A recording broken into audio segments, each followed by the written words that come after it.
በጣም ብዙ ከኦሮሞ የሚሄዱ ወታደሮች ከደቡብ የሚሄዱ ወታደሮች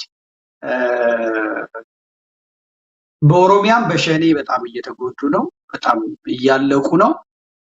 ያው ቴሌግራም ላይ ገብታችሁ ማየት ትችላላችሁ።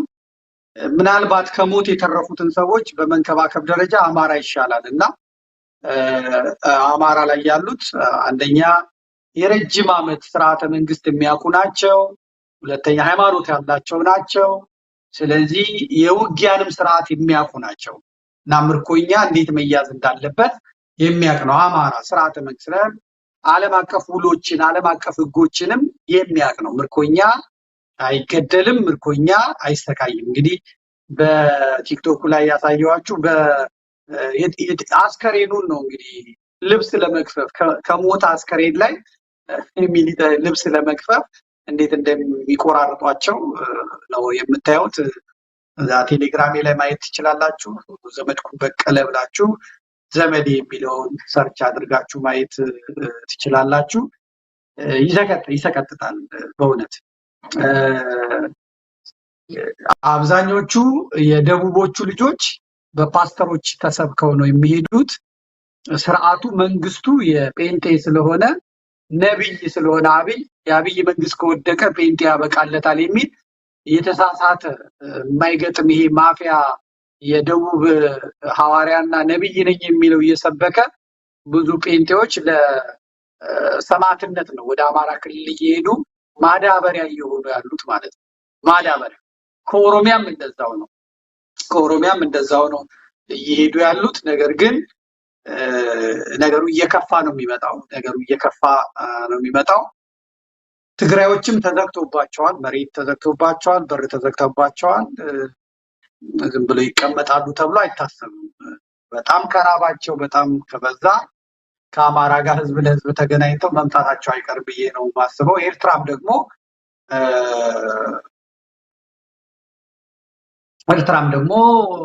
ቀጥሎ ወደ አንቺ ነው የምመጣው የሚል ነገር እየተነገረባት ስለሆነ እሷም ደግሞ ዝም ብላ ትተኛለች ተብሎ አይጠበቅም። ስለዚህ ነገሮች ውጥረታቸው ከፍ ያለ ነው።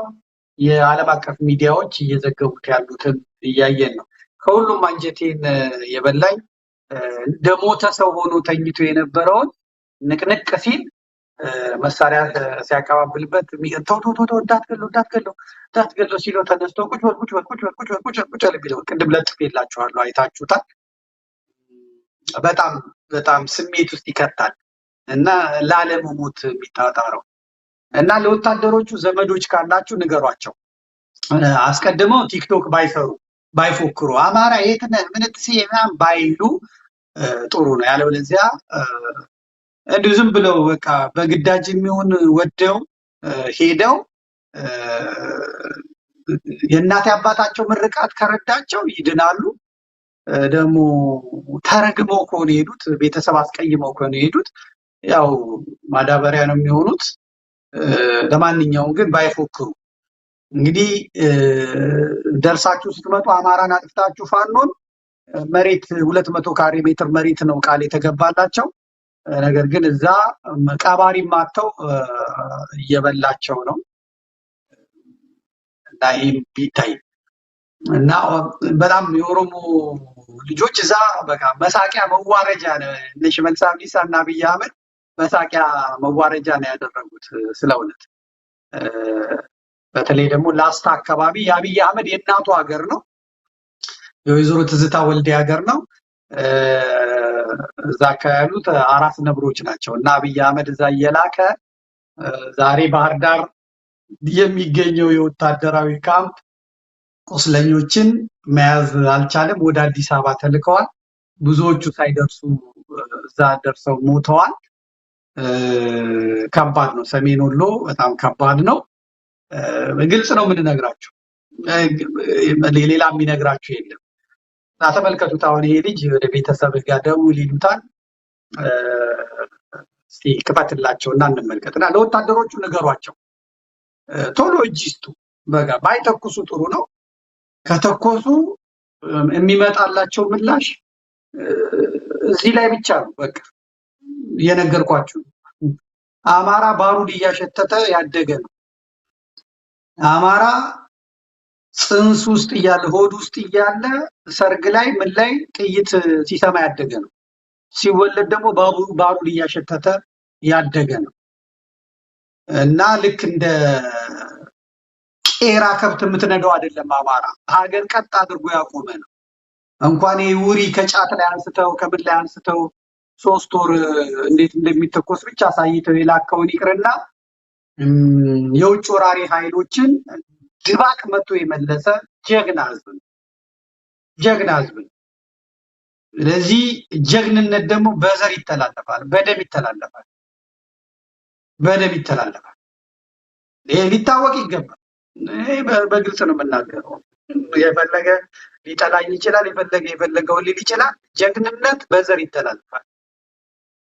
የአማራይቱ ልጅ እያለ ነው የሚፎክረው። የአማራይቱ ልጅ እያለ ነው የሚፎክረው። እነዚህን ጨቅላ ህፃናት እዛ እየላኩ ማስለቀስ ጥሩ አይደል። ለኦሮሞ ውርደት እነ ሽመልስ አንገት እያስደፉት ነው። ህዝብ አታጠፉ፣ ህዝብ ግን ልትቀንሱ ትችላላችሁ። መጨረሻ ላይ ግን እናንተ መግቢያ የላችሁም። ያበጣችሁላ ተተነፍሷታላችሁ። የጥቂት ጊዜ የደስታ ቀናችሁ ይጨልማል። ጩኸታችን ፍሬ ያፈራል። ይሁላ ሽብር፣ ይሁላ መጨነቅ የልፋታችን ውጤት ነው። የኔ የጩኸቴ ውጤት ነው። አማራ ዛሬ እንደዚህ ሲያስጨንቅ ሲያስፈራ፣ አማራ ይችላል ሲባል በቃል በትዕዛዝ መንገድ ሲዘጋ፣ ዛሬ አርበኛ ዘመነ ካሴን መልእክት አስተላልፎ አሁን ከገባው ነው ያየሁት። እሱም መልእክት አስተላልፏል አሉ፣ በድምጽ ጭምር አስተላልፏል አሉ። የሆነ ሆኖ አማራ በዚህ መጠን አለው ሲል በብላሽ ከመሞት እንደ አማራ መሳቂያ ይሆናል። እንደ አማራ መሳለቂያ የማንም ልጋጋም ከመሬት ተነስቶ የማንም ካድሬ አፉን የሚፈታበት አማራ ዛሬ ሽንት በሽንት አድርጎ ጭንቅ በጭንቅ አድርጎ ይህንን ያሳየኝ አምላክ ለምን አልሞትም? የትም አይምጣ በቃ አለቀለት ሲባል ተንከባሎ ተነስቶ ይህን ግዙፍ የዓለም ባንክ በዶላር የሚረዳውን አገዛዝ አሸብሮ ብርክ አድርጎ ጨለማ ውስጥ ከቶ የሰቀቀን ኑሮ እንዲኖሩ ያደረጉ ልጆችን ያስገኘ አምላክ ጩኸቴን ያላሳፈረኝ፣ አንገቴን ያላስደፉኝ፣ ዝም ብለህ እኮ ነው የደከምከው ዘመዴ፣ ዝም ብለህ ነው የምትጮኸው አንተ እብድ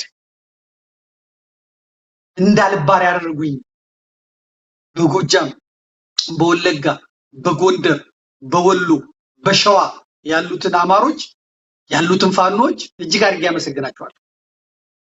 ከሾተላዩ ጋር እየተጋፉ ከባዕዴን ጋር እየተጋፉ ከስኳድ ጋር እየተጋፉ ከሸንጎ ጋር እየተጋፉ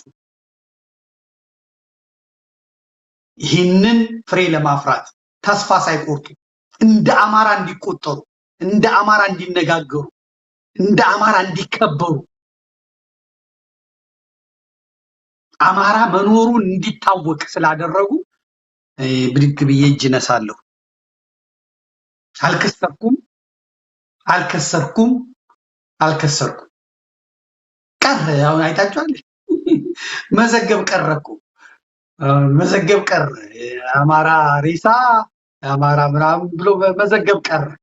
ያለቀስኩባቸው የጮኩባቸው ዘመናት ቀሩ፣ አለፉ። የሰላሌ ሜዳ ላይ የሚያግቱትና የሚወስዱትን የራሳቸው ጉዳይ፣ ነገር ግን ቀረ። ዛሬ እንደ ትላንቱ አይደለም። አማራ ያሸንፋል። እኔ ደግሞ ጸልያለሁ። አማራ ሆይ፣ ፋኖ ሆይ፣ በመንግስት በመጣ ጊዜ አስበኝ አለ። ታውኑ እያመለከትኩ አማራ ያሸንፋል። በቃ በመንግስት በመጣ ጊዜ አስበኝ። ስልጣን አይደለም፣ ገንዘብ አይደለም፣ ዝና አይደለም ፈልገው እዚያን ይናፈርኳቸውን ገዳማትን እንድጎበኝ፣ እንድሳለም፣ ሱባኤ እንዲይዝባቸው፣ ስጋው ደግሞ እንድቀበልባቸው፣ ለሀገሬ መሬት ለሀገሬ አፈር አብቁኝ። በውለታም ከያዛችሁ ይሄንን